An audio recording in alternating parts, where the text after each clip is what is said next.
देखो हम इलेक्ट्रोस्टैट्स के चैप्टर से we are talking about electric field. बहुत डिस्कस किया इलेक्ट्रिक फील्ड को लेकर और आज बहुत इंटरेस्टिंग दिन है बिकॉज आज हम इसके जुड़वा भाई के बारे में डिस्कस करेंगे। It's very interesting. Stay tuned, have patience. बहुत बढ़िया सा कंसेप्ट है। देखो कहानी कहाँ से चालू होता है। कहानी ऐसे चालू होता है कि let us consider a cylindrical region of magnetic field. मैं समझाता हूँ इसका मतलब क्या है। Cylindrical region of magnetic field मतलब तुम एक सिलेंडर इमेजिन करो and all the magnetic field lines are along the axis of the cylinder. That means उस सिलेंडर का अगर टॉप व्यू देखोगे तो यहाँ पर जो तुमको ये समवट ऑरेंज कलर ऑफ तुमको जो ये एक रीजन दिख रहा है, this is actually the top view of the cylinder. This is actually the top view of the cylinder. ठीक है।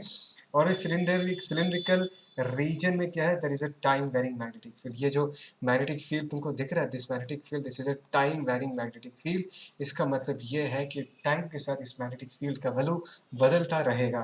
That is time varying magnetic field. ध्यान देना लेकिन मैग्नेटिक फील्ड। ठीक है। हम अपने इस डिस्कशन में ये मान लेते हैं कि यहाँ पर जो मैग्नेटिक फील्ड है ऑब्वियसली वो टाइम के साथ तो वैरी कर रहा है and this magnetic field is actually increasing with time. ये मान के सॉल्व करते हैं, ये मान के अपना डिस्कशन आगे बढ़ाएंगे कि मैग्नेटिक फील्ड जो है वो टाइम के साथ क्या कर रहा है, इंक्रीज कर रहा है। ठीक है। सो ये टॉप व्यू है उस सिलिंड्रिकल रीजन का। Cross cross all the magnetic field lines are pointing along the length of the cylinder. और इस सिलिंड्रिकल रीजन का रेडियस तुम कैपिटल आर मान लेना। ठीक है। जिस रीजन में ये मैग्नेटिक फील्ड प्रेजेंट है उस रीजन का, उस क्रॉस सेक्शनल एरिया जो है सिलेंडर का, उसका रेडियस तुम कैपिटल आर मान लेना। ठीक है। अच्छा, अभी एक कंडक्टिंग रिंग इमेजिन करो। जैसे कि यहाँ पर दिख रहा है, this is A copper ring.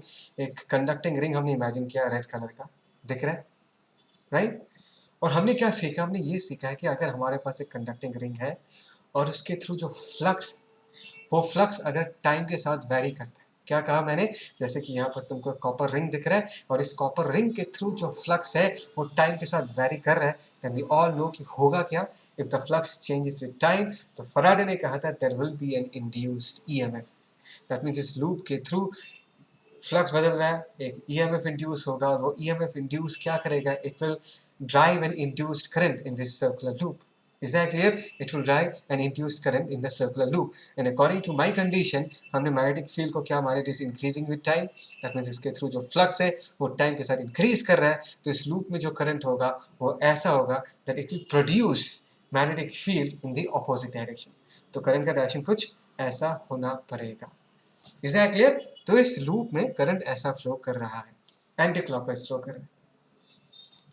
अभी तुम मुझे पूछोगे कि सर अब तक नया तो कुछ नहीं लगा, आपने तो कहा कि एक नया चीज पढ़ेंगे हम लोग। Yes, it is interesting and it is new. अभी सुनो ध्यान से। अभी मुझे एक बात बताओ, अगर तुम ये बात मानते हो कि ये जो कंडक्टिंग रिंग है इसके थ्रू करंट फ्लो कर रहा है and current is actually the flow of charges, so मैं ये भी कह सकता हूँ कि इस कंडक्टिंग रिंग में तुम इमेजिन कर सकते हो बहुत सारे चार्जेस गोल गोल भाग रहे, all the charges are moving और running inside the ring in a circular path. Is that clear? That means if the charges are moving, तो मुझे ये बताओ कि चार्जेस को धक्का दे के मूव करवाने का कैपेसिटी, परमिशन किसके पास है? कौन सा फोर्स चार्जेस पे फोर्स लगा सकता है, कौन सा फोर्स चार्जेस को धक्का देकर मूव करवा सकते हैं? And the answer is electric field. Electric field is responsible for moving the charges. क्या तुमको ये बात समझ में आ रहा है? इलेक्ट्रिक फील्ड चार्जेस को मूव करवा सकता है। और यहाँ पर इस बात को समझो, as you've always agreed, yes, there is a current flowing through this copper ring, which means there has to be an electric field along the length of the copper ring, जो इलेक्ट्रिक फील्ड इन charges को धक्का दे दे के इस circular ring में, इस copper ring में गोल घुमा रहा है। Is that clear? मैं सीधा ये कहना चाहता हूं कि यहाँ पर इस रिंग के अंदर, रिंग के लेंथ के along there has to be an electric field. Is that clear? तो यहाँ तक ये बात समझो। तो नेक्स्ट क्वेश्चन ये आता है कि यार इलेक्ट्रिक फील्ड आया कहाँ से। एक बात को समझो, हम जो कहते हैं ना कि मैग्नेटिक फ्लक्स बदल रहा है, मैग्नेटिक फ्लक्स बदलने के कारण ईएमएफ इंड्यूस हो रहा है, मैग्नेटिक फ्लक्स बदलने के कारण करंट फ्लो कर रहा है। तभी मैं क्या कहूँगा, जो इलेक्ट्रिक फील्ड बना है यहाँ पर, there are no static charges, दिख रहा है, there are no static charges in this region जो कि इस इलेक्ट्रिक फील्ड को बना सकते हैं। This conducting ring is electrically neutral, ये इलेक्ट्रिक फील्ड प्रोड्यूस नहीं कर सकता। फिर भी अगर इसके अंदर इलेक्ट्रिक फील्ड हम डिटेक्ट कर रहे हैं as because charges are moving, it means इस इलेक्ट्रिक फील्ड को भी किसने बनाया होगा, इस इलेक्ट्रिक फील्ड को भी ये जो मैग्नेटिक फील्ड है, टाइम वेरिंग मैग्नेटिक फील्ड है, इस टाइम वेरिंग मैग्नेटिक फील्ड ने ही इस इलेक्ट्रिक फील्ड को प्रोड्यूस किया है। बात समझ में आ रहा है? फिर से, अगर मैग्नेटिक फ्लक्स बदल रहा है, जैसे कि इस केस में हमारा जो मैग्नेटिक फील्ड वो टाइम वेरिंग है, वो टाइम के साथ ही मैग्नेटिक फील्ड वेरी कर रहा है। अगर यही रीज़न है इंड्यूस्ड ईएमएफ क्रिएट करवाने का, यही रीज़न है कि करंट फ्लो कर रहा है, तो इस कॉपर रिंग के अंदर जो इलेक्ट्रिक फील्ड है, जो चार्जेस को मूव करवा रहा है, ये भी मैग्नेटिक फ्लक्स के बदलने के कारण क्रिएट हुआ है। ये भी मैग्नेटिक फील्ड टाइम के साथ वेरी होने के कारण ये इलेक्ट्रिक फील्ड प्रोड्यूस हुआ है। तो सीधा सीधा हम ये कह सकते हैं कि time varying magnetic field produces electric field. Is that clear? So this is the most important statement जो आज मैं तुमको कहने वाला हूँ, that is time varying magnetic field produces electric field. Is that clear? क्या तुमको यहाँ तक समझ में आया? पक्का? ओके, आगे बढ़ते हैं।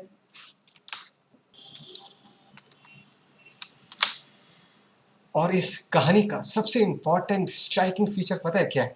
ये जिस इलेक्ट्रिक फील्ड के बारे में मैंने डिस्कस किया है, जो इलेक्ट्रिक फील्ड इस कॉपर रिंग के अंदर चार्जेस को मूव करवा रहा है, ये electric field is always present.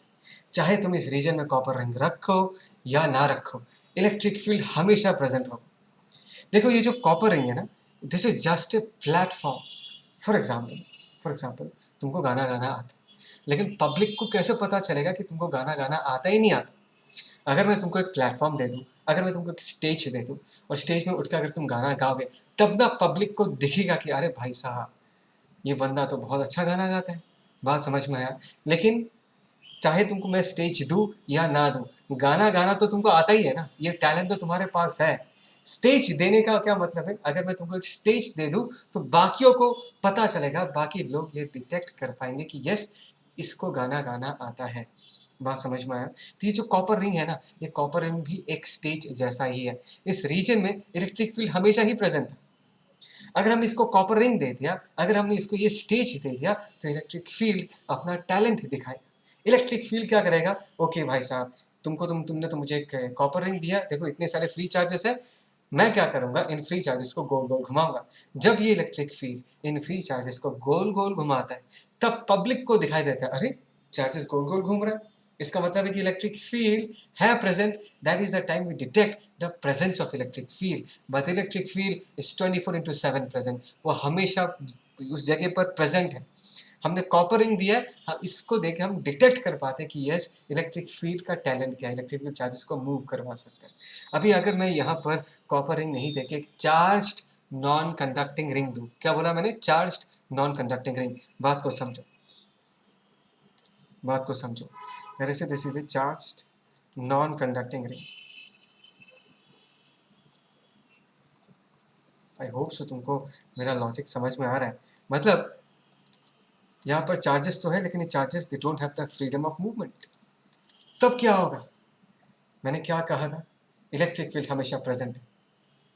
Current वो इफेक्ट, कॉज है इलेक्ट्रिक फील्ड। अगर तुमने कंडक्टिंग रिंग दिया तो इलेक्ट्रिक फील्ड चार्जेस को गोल घुमा देता। अभी अगर तुमने इसको नॉन कंडक्टिंग रिंग दिया, इलेक्ट्रिक फील्ड तो अभी भी प्रेजेंट है, तो वो क्या करेगा, सारे चार्जेस पे फोर्स लगाना चालू करेगा कुछ इस तरीके से। बात समझ में आ रहा है मैं क्या कह रहा हूँ? सारे चार्जेस पे ऐसा फोर्स लगाना चालू करेगा। अगर ये नॉन कंडक्टिंग है तो ये क्या करेगा, चार्जेस पे फोर्स लगेगा, लेकिन चार्ज जो है वो ये जो रिंग के साथ चिपका के रखा है, because it is non conducting. तो जब ये चार्ज पे धक्का देगा तो पूरा रिंग पे फोर्स लग जाएगा, और रिंग जो है वो क्या कर जाएगा, वो रोटेट करना चालू कर देगा। The ring will start rotating along with the charges. बात समझ में आ रहा है? So what I am trying to say is that electric field is always present.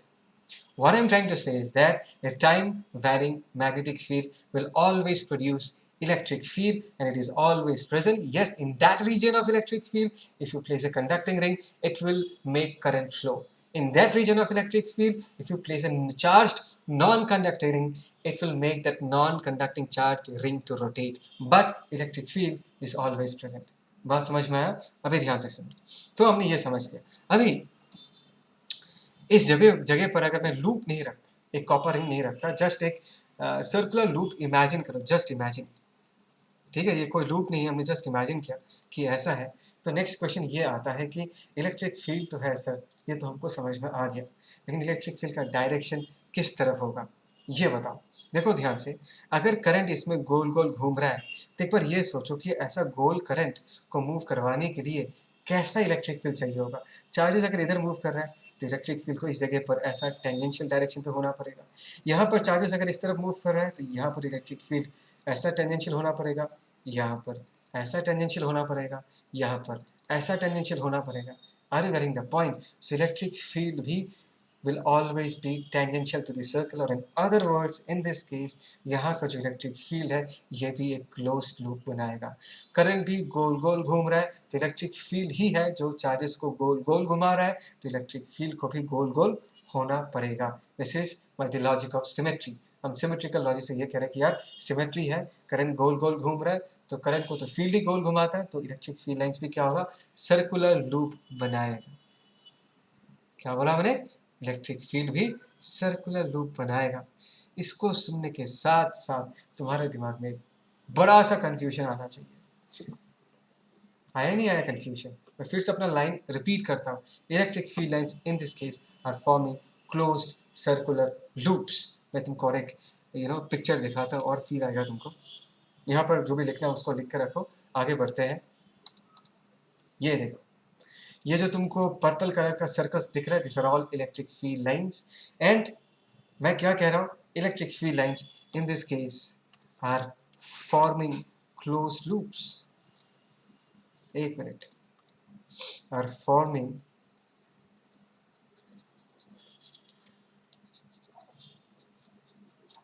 Closed loops. अभी तो तुमको एक झटका लगा होगा, सर आपने क्या कह दिया, इतने महीने से आपने क्या पढ़ा कि इलेक्ट्रिक फील्ड कभी भी क्लोज लूप नहीं बना सकता। It will always start from A positive charge and it will always end on a negative charge, यही तो पढ़ाया था। लेकिन आज आप कह रहे हो कि electric field lines are forming close loops, और सिर्फ कह ही नहीं रहे, आपने जो डायग्राम दिखाया है यहाँ पर ये एक सर्कुलर क्लोज लूप है। ऐसा कैसे? यही तो मैंने कहा था कि आज का टॉपिक बहुत इंटरेस्टिंग है, मैं समझाऊंगा ऐसा कैसे। ठीक है, अभी फिलहाल थोड़ा पेशेंस रखो, ठीक है, उस पॉइंट तक पहुंचूंगा। ओके, नेक्स्ट क्या है, देखो ये इलेक्ट्रिक फील्ड लाइंस कब तक एग्जिस्ट करेगा, इसका प्रेजेंस कब तक रहेगा? जब तक मैग्नेटिक फील्ड बदलेगा, जब तक मैग्नेटिक फील्ड टाइम के साथ वैरी करेगा। There are two options, either the magnetic field का magnitude will increase with time और the strength of magnetic field will decrease with time.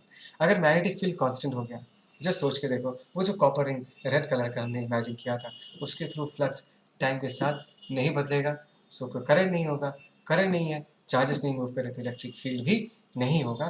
तो फिर से कह रहा हूँ, I am repeating it again, A time varying magnetic field will produce electric field.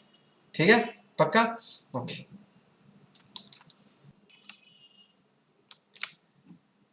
अभी हम फैराडेज लॉ को एक नया तरीके से प्रेजेंट करेंगे, ठीक है? अच्छा, ध्यान से सुनना। हमने अब तक क्या सीखा, क्या एक्सेप्ट किया? हमने ये सीखा कि भाई अगर हमारे पास एक टाइम वेरिंग मैग्नेटिक फील्ड है, जस्ट सी दिस पिक्चर, बहुत प्यारा सा पिक्चर है, या इस पिक्चर को भी देखो, बहुत फील आता है, मुझे तो बहुत फील आता है पिक्चर्स देख के। देखो this are magnetic fields and they are increasing. और इलेक्ट्रिक फील्ड्स कैसे, पिंक कलर का देखो, दे आर प्रोड्यूसिंग गोल गोल circular induced electric field lines. इसी डायग्राम का टॉप व्यू कुछ ऐसा होगा, field lines are pointing inside, और यहाँ पर हमने कुछ सर्कुलर लूप्स मान के रखा है, और ये जो एरोस दिख रहा है ना, this arrows, this are the direction of electric field, and this electric field lines are always tangential to the circular loop. बात समझ में आई? नाउ एक बात याद करके ये बताओ कि यहाँ पर जो ईएमएफ या ईएमएफ का बेसिक डेफिनेशन क्या होता है? ईएमएफ का बेसिक डेफिनेशन ये होता है, EMF is nothing but the work done by electric field. Electric field ने जो काम किया है उसी को ही हम ईएमएफ कहते हैं, है ना? उसी चीज़ को हम ईएमएफ कहते हैं। So in this case try to understand, ये जो क्लोज लूप है, लेट अस से मैं इस लूप वन के बारे में बात कर रहा हूँ। अगर मैं इस क्लोज लूप में गोल घूमता हूँ और ये निकालना चाहूँगा कि इलेक्ट्रिक फील्ड का वर्क डन क्लोज लूप में कितना आएगा, एक बार देखते हैं कि उसका एक्सप्रेशन कैसे बनेगा। So in this case E M F E को हम क्या लिख सकते हैं, work done by electric field. तो in this case E vector dot D L vector, this is the formula for work done, E dot D L. ध्यान से देखो, ये अगर ई वैक्टर है, राइट, डी एल वैक्टर इस जगह पर कैसा है, E and D L are basically along the same direction. यहाँ पर भी E and D L are basically along the same direction. यहाँ पर देख लो, यहाँ पर भी ई एन डी एल भी एक ही डायरेक्शन में है। यहाँ देख लो ऐसा होगा, यहाँ देखो ऐसा हो जाएगा, यहाँ देखो ऐसा हो जाएगा, यहाँ देखो ऐसा हो जाएगा। देखो मैं तुमको क्या समझाना चाहता हूँ, मैं ये समझाना चाहता हूँ, यहाँ पर भी ई डॉट डी एल पॉजिटिव आएगा, यहाँ पर भी ई डॉट डी एल पॉजिटिव आएगा, यहाँ पर भी ई डॉट डी एल पॉजिटिव आएगा, यहाँ पर भी ई डॉट डी एल पॉजिटिव आएगा। पूरा लूप में अगर मैं ई dot D L E dot D L E dot D L करता जाऊँ तो ई डॉट डी एल का एक फाइनाइट वैल्यू मेरे को मिलेगा in this close loop. Try to understand, in this close loop अगर मैं ई डॉट डी एल करता हूँ तो मुझे एक फाइनाइट वैल्यू मिलेगा। So in this case by symmetry मैं कह सकता हूँ कि ये जो लूप है, इस लूप के हर जगह इलेक्ट्रिक फील्ड का मैग्नीट्यूड क्या होगा, कांस्टेंट।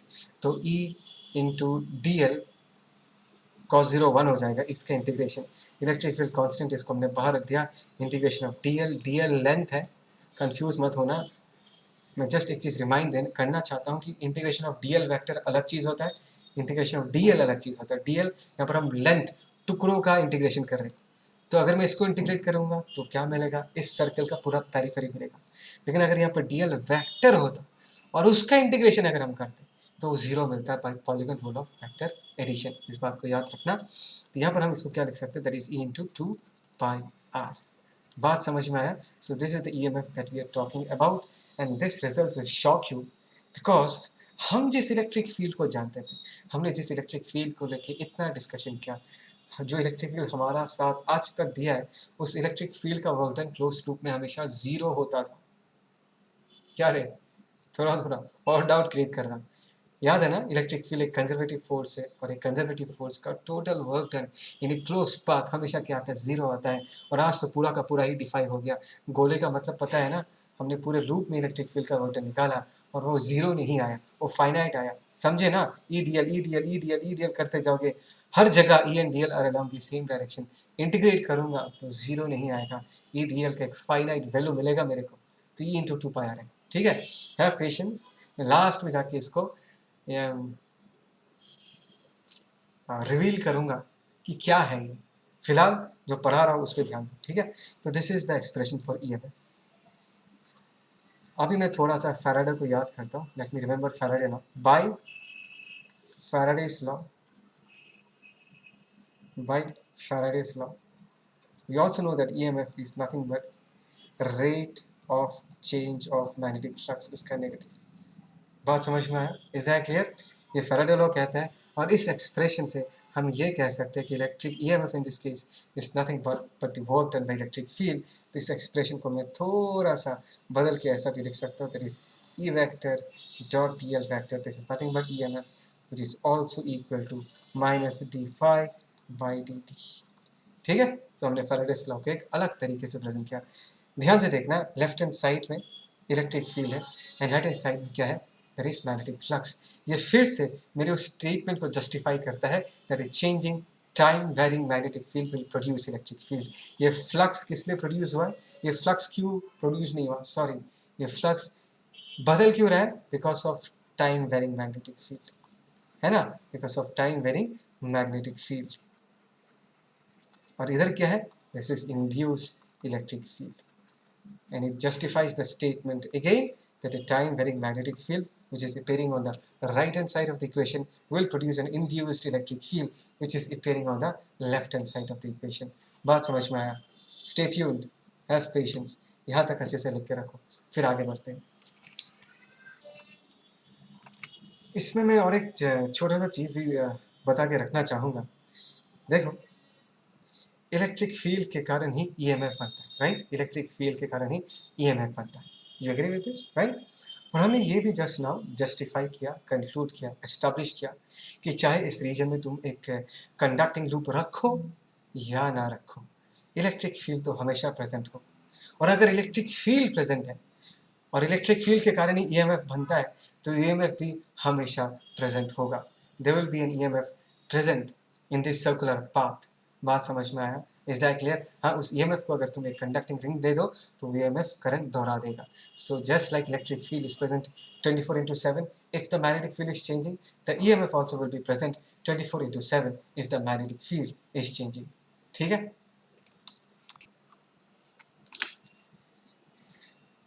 ओके,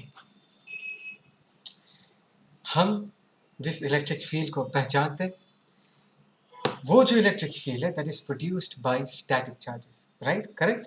हम जिस इलेक्ट्रिक फील्ड को जानते हैं,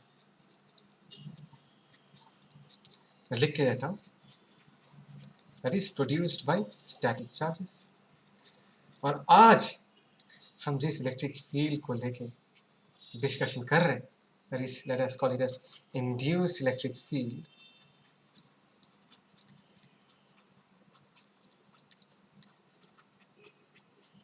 That is produced by time varying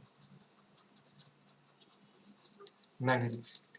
I hope all of you will agree with this, right? और दोनों फील्ड में सिमिलरिटी क्या है? दोनों फील्ड ऑब्वियसली एक तो नहीं है, दोनों अलग अलग है. नाम एक है, एक इलेक्ट्रिक फील्ड, दूसरे को हम इंड्यूस्ड इलेक्ट्रिक फील्ड बोलते हैं. और दोनों में सिमिलरिटी ये है कि दोनों फील्ड चार्जेस पे फोर्स लगा सकता है. अगर कोई क्यू चार्ज है तो इंड्यूस्ड इलेक्ट्रिक फील्ड में उस पर कितना फोर्स लगाएगा? क्यू इंटू ई. और जो नॉर्मल इलेक्ट्रिक फील्ड है जिसके बारे में हमने आज तक डिस्कस किया, वो भी यही फोर्स लगाएगा. But there is a major difference. ध्यान से सुनना मैं क्या कहता हूँ. There is a major difference between these two fields. Can you guess the major difference between these two electric fields, induced electric field and this electric field, which I've already said? मैंने already बोला है इसके बारे में. मैंने ये कहा है, when we talk about a normal electric field, जिस electric field के बारे में हमने electrostats के बारे में डिस्कस किया था, they never form closed loops. They never form closed loops. They will always start from a positive charge and they will always end on a negative charge. So just let's imagine कि इस तरफ हमारे पास एक plate है. Let's imagine कि यहाँ पर positive charge है. Is that clear? और इस तरफ एक प्लेट है जिसमें हमारे पास क्या है? Negative charges. And what did we learn? We learn that field lines will always start with positive charge and they will always end on a negative charge, right? ऐसा कुछ था. This were the electric field lines. But when I talk about induced electric field, the कहानी is completely different. Let us imagine a closed loop. Try to understand. जैसे कि हमारे पास एक close loop है और इसी लूप के अलाउंग हमारा इलेक्ट्रिक फील्ड एग्जिस्ट करता है. Try to understand. This is the electric field that we are talking about. थोड़ा रॉ डायग्राम है, काम चलाने के लिए है सिर्फ.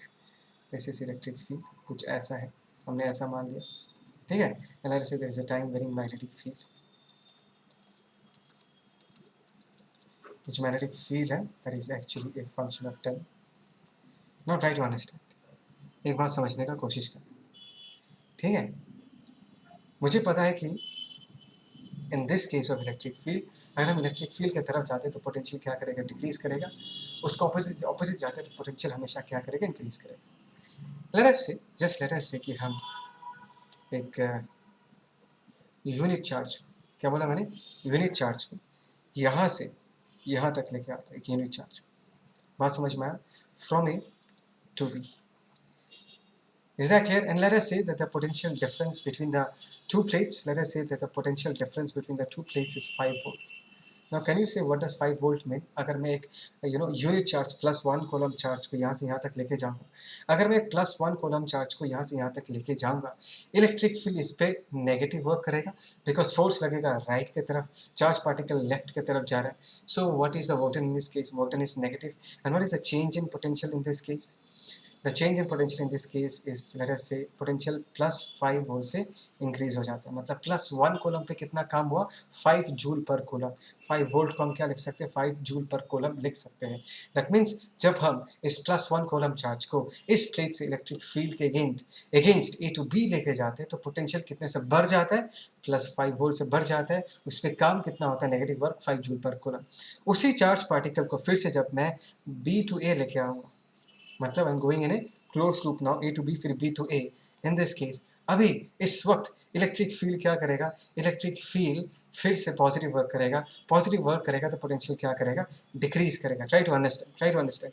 मैंने मान लिया कि इस प्लेट का पोटेंशियल मैंने 0 वोल्ट मान लिया, बात को समझो।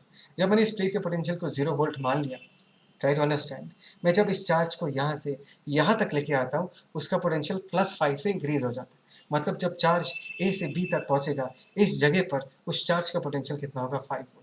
उसी चार्ज को जब मैं यहाँ से फिर से यहाँ तक लेके आ जाऊँगा, इलेक्ट्रिक फील्ड के अलॉन्ग लेके जा रहा हूँ, फिर से in this case there will be a change of potential. In this case वो होगा -5 वोल्ट, बिकॉज अगर हम इलेक्ट्रिक फील्ड की तरफ जाएंगे तो पोटेंशियल हमेशा क्या करता है, ड्रॉप करता है। तो यहाँ से यहाँ 0 था, इस प्लेट तक पहुँचते पहुँचते उस चार्ज का पोटेंशियल +5 वोल्ट बन गया। फिर इस प्लेट से जब रिटर्न में इस प्लेट में जाता हूँ, फिर से उसका पोटेंशियल -5 से घट जाता है, और इस जगह पर जब वो पहुँचेगा उसका पोटेंशियल फिर से क्या होगा, 0 वोल्ट। बात समझ में आया? That means we are coming back to the same location. When we were at this plate at the beginning, the charge had a potential of 0 volt. When it comes back again to the same location, उसका potential फिर से क्या हो गया, 0 volt. बात समझ में आया? But what will happen here if you try to use the concept of electric potential? Try to understand. Try to understand. Let us say इस जगह के potential को हमने 0 volt माना। क्या माना? 0 volt माना। अभी जब मैं इस तरफ मूव करूंगा, when I move along the direction of electric field, देख रहे हैं, मैं इलेक्ट्रिक फील्ड के along जा रहा हूँ, this is for example dl vector, this is dl vector। तो इलेक्ट्रिक फील्ड हर जगह पॉजिटिव वर्क कर रहे है ना, because electric field and displacement are along the same direction. जो जब मैं इसके अलॉन्ग मूव करता जाऊंगा, यहाँ थोड़ा मूव किया, इलेक्ट्रिक फील्ड ने पॉजिटिव वर्क किया, ठीक है, लेट से पोटेंशियल घट गया, लेट से इस जगह का पोटेंशियल है -1 वोल्ट, और काम किया, लेट से दिस इज यहाँ तक पहुँचा, फॉर एग्जांपल लेट से दिस इज -2 वोल्ट हो गया, फिर यहाँ से यहाँ तक पहुँचा, पोटेंशियल और घटा, इलेक्ट्रिक फील्ड और पॉजिटिव वर्क किया, यहाँ पर -3 वोल्ट हो गया, फिर मैं यहाँ पहुँचा, यहाँ का पोटेंशियल फॉर एग्जांपल फिर से -4 वोल्ट हो गया, फिर मैं जब यहाँ पर पहुँचा तो पोटेंशियल क्या बोलो, डायरेक्ट से कितना हो गया, -5 वोल्ट। बात समझ में आ रहा है मैं क्या कह रहा हूँ? मैंने ये कहा कि अगर मैं इस सिनेरियो के साथ इसको कंपेयर करूँ और इंड्यूस्ड इलेक्ट्रिक फील्ड के कहानी में भी पोटेंशियल के कंसेप्ट को यूज़ करने का कोशिश करूँ, तो क्या हो रहा है, हम जिस लोकेशन से चालू कर रहे हैं, हमने उस जगह के पोटेंशियल को 0 वोल्ट मान लिया। जब हम पूरा गोल घूम के फिर से उस जगह पर पहुँचते हैं, तो उस जगह का पोटेंशियल हमको क्या मिलता है, -5 वोल्ट मिलता है। Is it possible? Is it possible कि एक ही लोकेशन का अलग-अलग पोटेंशियल हो? It is never possible. बात समझ में आ रहा है what I am trying to say? It is not possible. एक ही जगह का दो अलग-अलग पोटेंशियल नहीं हो सकता। तो इंड्यूस्ड इलेक्ट्रिक फील्ड के केस में पोटेंशियल का कंसेप्ट होल्ड नहीं करेगा। बात समझ में आया? That is the reason I'm saying a new look at electric potential. When we talk about induced electric field, there is no connection between induced electric field and potential. We cannot define potential in terms of induced electric field. क्या तुमको ये बात समझ में आया? Is that clear? इस चीज़ को अच्छे से लिख के रखो। इस केस में अगर मैं इलेक्ट्रिक फील्ड का क्लोज लूप में टोटल वर्क देखूँ, E vector dot dl vector, मैंने करके भी दिखाया था, कितना आएगा, E into 2πr। लेकिन अगर इस केस में अगर मैं इलेक्ट्रिक फील्ड का टोटल वर्क डन देखूँ, E vector dot dl vector, वो क्या आ जाएगा, 0 होगा ना, 0। बिकॉज देखो यहाँ से यहाँ तक जाऊँगा, पॉजिटिव वर्क होगा, फिर इस प्लेट से रिटर्न जब मैं इस प्लेट में आऊँगा तो उतना ही अमाउंट ऑफ नेगेटिव वर्क हो जाएगा। तो क्लोज लूप में from let us say B to A and then back again from A to B, the total work done by electric field will come out to be 0। बात समझ में आया? लेकिन यहाँ पर अगर मैं क्लोज लूप में फॉर एग्जांपल लोकेशन ए से चालू करता हूँ, फिर से लोकेशन ए तक रिटर्न जाता हूँ, ई dot D L E dot D L E dot D L E dot D L, हमेशा काम 0 कभी नहीं आएगा, कुछ ना कुछ काम होते रहेगा, ई dot D L, and finally E dot D L का रिजल्ट कितना आएगा, ई इंटू 2πr। बात समझ में आया? तो in a close loop as because the work done is not equal to 0, मैं ये कहूँगा कि this is a non conservative force, this is a non conservative force. But यहाँ का जो ई डॉट डी एल है, ये वाला जो इलेक्ट्रिक फील्ड है, इसको तो हम पहले से ही हमको पता है, this is A conservative force. बात समझ में आया? एंड ये डिस्कशन भी इस पॉइंट को जस्टिफाई करता है कि हम इंड्यूस्ड इलेक्ट्रिक फील्ड के केस में पोटेंशियल क्यों डिफाइन नहीं कर सकते, बिकॉज कंजर्वेटिव फोर्स के वर्क डन के कारण ही पोटेंशियल एनर्जी क्रिएट होता है, and potential energy per unit charge को ही हम पोटेंशियल कहते हैं। याद है कुछ? Potential energy per unit charge. यहाँ पर फोर्स ही कंजर्वेटिव नहीं है। ये जो इंड्यूस्ड इलेक्ट्रिक फील्ड है, this is a non conservative force. एक नॉन कंजर्वेटिव फोर्स के लिए कभी भी पोटेंशियल एनर्जी क्रिएट नहीं हो सकता। अगर पोटेंशियल एनर्जी ही क्रिएट नहीं हो सकता तो पोटेंशियल का कंसेप्ट कहाँ से यहाँ पर हम अप्लाई कर पाएंगे? Is that clear? बात समझ में आया? So this are the major differences. यहाँ पर पॉज करके कुछ अगर लिखना चाहो तो लिख कर रख सकते हो। मैंने एक बढ़िया सा टेबल बना के रखा है जहाँ पर मैंने इसी डिफरेंस को बहुत अच्छे से समझाया है। उस टेबल को अभी देखते हैं, ठीक है? मिटा रहा हूँ, आगे बढ़ते हैं। देखो, this is the table, difference between induced electric field and electrostatic field. No, this is a similarity, sorry, सिर्फ डिफरेंस नहीं है, सिमिलरिटी भी है। मैंने पहले भी कहा था कि दोनों चार्जेस पे फोर्स लगा सकते हैं, क्यू इंटू ई, क्यू इंटू ई। इलेक्ट्रोस्टैटिक फील्ड के केस में हम पोटेंशियल डिफरेंस डिफाइन कर सकते हैं, ठीक है? और यहाँ पर क्लोज लूप में अगर मैं इलेक्ट्रिक फील्ड का वर्क डन निकालो, this is nothing but what, EMF. याद है ना, ये भी बताया था। इन केस ऑफ इलेक्ट्रोस्टैटिक फील्ड अगर मैं क्लोज लूप में इलेक्ट्रिक फील्ड का वर्क डन निकालूं, वो क्या हो जाएगा, जीरो, ठीक है ना? और इलेक्ट्रिक फील्ड का ए बी के अलावा अगर वर्क डन निकालता हूँ, दैट इज जस्ट पोटेंशियल का डिफरेंस है, ये बेसिकली पोटेंशियल डिफरेंस रिप्रेजेंट कर रहा है। But in case of an induced electric field, ये भी जस्ट बता के रखा हो कि अगर हम क्लोज लूप में घूमते हैं, हर जगह ई डॉट डी एल, ई डॉट डी एल, ई डॉट डी एल फाइनाइट होगा, एंड रिजल्टेंट जो ई डॉट डी एल वो जीरो नहीं होगा, नॉट इक्वल टू जीरो है, राइट? क्लोज लूप में इलेक्ट्रिक फील्ड का वर्क डन जीरो नहीं है। दैट इज द रीजन हम इसको क्या बुलाते हैं, we call it as a non conservative force. Whereas यहाँ का जो इलेक्ट्रोस्टैटिक फील्ड है, इलेक्ट्रोस्टैटिक इलेक्ट्रिक फील्ड है, that is a conservative force. Work और energy difference does not depend on path, ये तो कंजर्वेटिव फोर्स का बेसिक डेफिनेशन है, but as because it is non conservative path पे डिपेंड करेगा, ठीक है? इस इलेक्ट्रोस्टैटिक फील्ड को या इलेक्ट्रिक फील्ड को प्रोड्यूस कौन करता है, by stationary charges, static charges इस इलेक्ट्रिक फील्ड को प्रोड्यूस करता है। लेकिन ये जो इंड्यूस्ड इलेक्ट्रिक फील्ड है, उसको कौन प्रोड्यूस करता है, उसको मैग्नेटिक फील्ड प्रोड्यूस करता है। Is that clear? तो अभी से धोखा मत खाना, इवन दो नाम एक जैसा है, दोनों भाई भाई दिख रहा है, लेकिन दोनों भाई एक दूसरे से एग्जैक्टली ऑपोजिट है।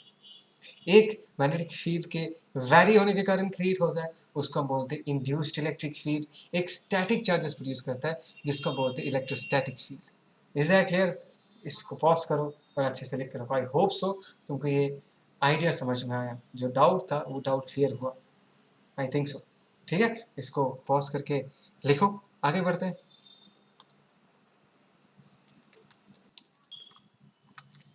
Now let us try to quantify the magnitude of electric field। हम ये जो induced electric field है, उसको मेजर करके उसका वैल्यू कितना होता है वो निकालेंगे, ठीक है? सबसे पहले बिफोर आई स्टार्ट ऑफ एक बात को समझो कि ये जो इंड्यूस्ड इलेक्ट्रिक फील्ड लाइन्स है ना, इसको प्रोड्यूस करने के लिए तुमको सबसे पहले चाहिए क्या, what you need, you want a time varying magnetic field, right? You want a field magnetic field which is time varying. Very simple, अब तक तो पता चल ही चुका होगा। सेकेंडली तुमको ये बात समझना है कि इंड्यूस्ड इलेक्ट्रिक फील्ड कहाँ कहाँ प्रेजेंट है, वेयर इज इट प्रेजेंट? क्या ये सिर्फ इस सिलेंड्रिकल रीजन के अंदर ही प्रेजेंट है? क्या इसके बाहर इंड्यूस्ड इलेक्ट्रिक फील्ड लाइंस नहीं है? अगर इस क्वेश्चन का जवाब देना है तो तुम एक बार एक कंडक्टिंग लूप रख के, उस जगह पर एक कंडक्टिंग लूप रख के एक बार ये चेक करो कि क्या उस कंडक्टिंग लूप में करंट फ्लो कर रहा है। अगर there is a current flowing through the conducting loop, तो तुमको ये समझ में आ जाना चाहिए कि yes, as because current is flowing, charges move कर रहे हैं, दैट मीन्स इस जगह पर भी इंड्यूस इलेक्ट्रिक फील्ड होगा। देखो, अंदर फील्ड है वो तो हमने बात कर लिया। नाउ लेट्स इमेजिन फर्स्ट कि अगर मैं बाहर एक लूप रखता हूँ, ध्यान से देखो, ये जो है लूप, फॉर एग्जाम्पल लूप मानो ये conducting loop, try to understand. Actually conducting loop तो है नहीं, लेकिन मानो conducting loop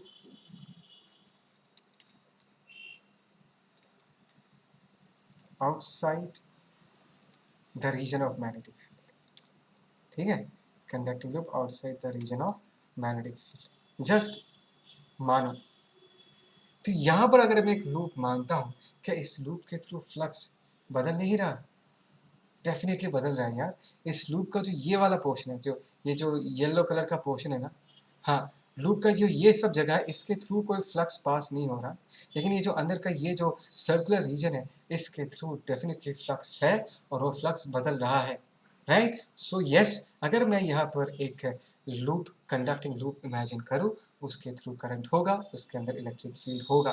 that means there are induced electric field lines inside the cylindrical region as well as outside the cylindrical region, ठीक है? तो हम सबसे पहले ये निकालते हैं, let's find out the value of electric field for a point which is located inside the cylindrical region of time varying magnetic field. So for छोटा r less than or equal to capital R, है ना? Capital R is the radius of the cylindrical region. Let us say तुमको कोई पूछा कि यहाँ पर ये जो है आर डिस्टेंस पे इलेक्ट्रिक फील्ड का वैल्यू कितना होगा, ठीक है, तो इस लूप को कंसिडर करते यहाँ पर इलेक्ट्रिक फील्ड ऐसा होगा, यहाँ पर लेट अस इलेक्ट्रिक फील्ड ऐसा होगा, ये यहाँ पर यहाँ पर इलेक्ट्रिक फील्ड कहाँ गया, ये हाँ ऐसा होगा, यहाँ पर इलेक्ट्रिक फील्ड ऐसा होगा, यहाँ पर इलेक्ट्रिक फील्ड ऐसा होगा। दिख रहा है ये लूप, राइट? तो हर जगह इलेक्ट्रिक फील्ड होगा, ठीक है ना? और मैंने जो फैराडेस लॉ का एक नया एक्सप्रेशन लिखा था उसको हम यूज़ करेंगे। एक बार ईएमएफ अगर हम लिखना चाहें, that is the work done by electric field, this is nothing but integration of E vector dot DL vector, और हम सबको पता है कि इसको इंटीग्रेट करने से हमको मिलेगा क्या, दैट इज ई इंटू 2 पाई, यही मिलेगा। Is that clear? And at the same time हम ईएमएफ का वैल्यू क्या लिख सकते हैं, इन दिस केस यहाँ लिखता हूँ ईएमएफ का वैल्यू मैं इन दिस केस अगर सिर्फ मैग्नीट्यूड लिखना चाहूँ, चलो साइन को इग्नोर करते हैं, अगर मैं सिर्फ मैग्नीट्यूड लिखना चाहूँ तो d phi by D t लिख दूँगा, राइट? तो इस जगह पर एक लूप इमेजिन करो, उस लूप का एरिया कितना होगा, छोटा आर इज द रेडियस, तो उसका एरिया होगा पाई आर स्क्वायर, एक minute, so rate of change of flux क्या होगा, that is d d t of B into pi छोटा आर स्क्वायर। मतलब आर डिस्टेंस पे जो एक इमेजिनरी लूप हमने मान के रखा है, इसके through flux B into pi R square होगा, और हमको पता है कि यहाँ पर जो बी है that is actually function of time, वो टाइम के साथ वैरी कर रहा है, तो यहाँ पर हम पाई छोटा आर स्क्वायर को बाहर रख देंगे, और डिफरेंशिएट कौन होगा, मैग्नेटिक फील्ड होगा d B by D t, और यहाँ ई एम एफ ई की जगह हम क्या लिख सकते हैं, that is E into 2 pi R लिख सकते हैं। तो ये देखो पाई पाई गेट्स कैंसिल और आर स्क्वायर गेट्स कैंसिल, और यहाँ पर हम इलेक्ट्रिक फील्ड का वैल्यू क्या लिख सकते हैं, ध्यान से देखो, that is R by 2 into D B by D T. बात समझ में आया, R by 2 into D B by D T. तो just for the sake of discussion let us say D B by D T को मैंने plus A मान के रखा, मतलब rate of change of magnetic field is constant, तो यहाँ पर हम क्या लिख देंगे, that is R by 2 into A, ठीक है, d B by D T. तो ये हो गया internal region. For external region, for छोटा आर ग्रेटर देन आर, कहाँ देख रहे हैं हम इस बार, मैं इस डायग्राम को पॉज करके इस चीज़ को लिख के रखो, मैं ये जो यहाँ पर ई लिखा है इसको मिटा रहा हूँ, ठीक है ना, ये मिटा लेता हूँ। अभी हम बाहर देखेंगे, will go out, will go out outside the cylindrical region of magnetic field. तो अगर हमको यहाँ पर ध्यान देना, अभी अगर मुझे ये वाला एक लूप हमने अगर बनाया आर डिस्टेंस पे which is more than capital R, यहाँ पर जस्ट इमेजिन करो कि यहाँ पर एक कंडक्टिंग लूप है, राइट? उसके अंदर इलेक्ट्रिक फील्ड है, इलेक्ट्रिक फील्ड लाइन्स कुछ ऐसा होगा इस रीजन में, है ना? Electric field lines will be something like this, ठीक है? तो यहाँ पर अगर मैं ईएमएफ का एक्सप्रेशन लिखना चाहूँ तो सबसे पहले इलेक्ट्रिक फील्ड का वर्क डन कितना होगा, ई इंटू 2 पाई आर, और यहाँ पर ये लिख देंगे हम rate of change of flux, तो यहाँ पर फ्लक्स कितना होगा, मैग्नेटिक फील्ड इंटू एरिया। कौन सा एरिया भाई साहब, ये जो तुमको ये जो सिलेंड्रिकल रीजन दिख रहा है इसके अंदर ही सिर्फ फ्लक्स एग्जिस्ट करता है, तो इसका रेडियस कितना है, आर, इस रीजन के थ्रू जो फ्लक्स होगा वो B into pi capital R square. इसमें गड़बड़ नहीं करना, पूरे लूप के थ्रू फ्लक्स क्रिएट नहीं हो रहा, पूरे लूप के अंदर ये जो तुमको ऑरेंज कलर का स्पेस दिख रहा है, इसी स्पेस के थ्रू सिर्फ फ्लक्स पास कर रहा है। तो यहाँ पर ध्यान से देखो, पाई पाई गेट्स कैंसिल्ड, और यहाँ पर हमको क्या मिलेगा, ध्यान से देखो, E equal to in this case R square by छोटा 2r, है ना, आर स्क्वायर बाई छोटा 2r, और यहाँ पर क्या होगा, d B by D t, that means it can be written as electric field E can be written as capital R square, d B by D T को मैंने ए लिख दिया, एंड दिस इज 2r। देखो interesting चीज़ देखो, इन दोनों expressions को अगर मैं ध्यान देता हूँ, इन दोनों एक्सप्रेशंस को अगर ध्यान से देखोगे, for internal region electric field is proportional to r, that means as r increases electric field का magnitude भी क्या करेगा, increase करेगा। but for external region, if you see this expression properly, electric field is what, inversely proportional to r। ऐसा तो हमको बहुत बार मिला था, राइट? याद है ना इलेक्ट्रोस्टैट्स में एक यूनिफॉर्मली चार्ज स्फीयर के अंदर फील्ड जो है, दैट इज इलेक्ट्रिक फील्ड जो है, that is proportional to R. उस चार्ज स्फीयर के अगर हम बाहर चले जाते हैं तो electric field is inversely proportional to R. तो एग्जैक्टली कुछ वैसा ही रिलेशन मिला है। तो इसको पॉज करके इन सारी चीज़ों को अच्छे से लिख के रखो। मैं इसका ग्राफ बना रहा हूँ, नेक्स्ट मिटा रहा हूँ, आगे बढ़ते हैं। तो ग्राफ कुछ ऐसा होगा, बहुत ही कॉमन ग्राफ है, बहुत बार ये ग्राफ बना है। This is electric field, this is छोटा आर, दिस इज छोटा R equal to 0, this is छोटा R equal to capital R. मतलब ये पूरा रीजन इंटरनल रीजन है, है ना? ये पूरा रीजन इंटरनल रीजन है और यहाँ से जो है वो एक्सटर्नल रीजन है। एक्सटर्नल मतलब उस सिलिंड्रिकल रीजन से हम बाहर चले गए, दिस इज एक्सटर्नल रीजन, है ना? और इस रीजन में इलेक्ट्रिक फील्ड जो है that is inversely proportional to R, और इस रीजन में इलेक्ट्रिक फील्ड जो है इंटरनल रीजन के लिए that is proportional to R. इसका वैल्यू कितना होगा? अगर तुमको इलेक्ट्रिक फील्ड का एक्सप्रेशन याद है आर इक्वल टू जीरो से लेकर कैपिटल आर तक, तो उसको हमने लिखा था R by two into d V by D t, है ना? फॉर आर लेस देन और इक्वल टू कैपिटल आर। तो यहाँ पर छोटा आर की जगह अगर मैं कैपिटल आर पुट कर दूँ तो यहाँ पर कितना आ जाएगा? This is R by two into D B by D T, ठीक है? So this is the expression of electric field. Is that clear? पक्का? तो ग्राफ ऐसा बनेगा, बहुत ही common graph. I hope so you enjoy this. बहुत मज़ेदार कंसेप्ट था। इलेक्ट्रोस्टैटिक फील्ड अलग चीज़ है, इंड्यूस्ड इलेक्ट्रिक फील्ड अलग चीज़ है। इस बात को समझो, वीडियो को अच्छे से देखो, नोट्स बनाना बहुत ही ज़्यादा इंपॉर्टेंट है। And if you have any doubt please feel free to comment, I will get back to you. इस वीडियो को यहाँ पर ही क्लोज करते हैं। Please like share and subscribe the channel. Bye, take care.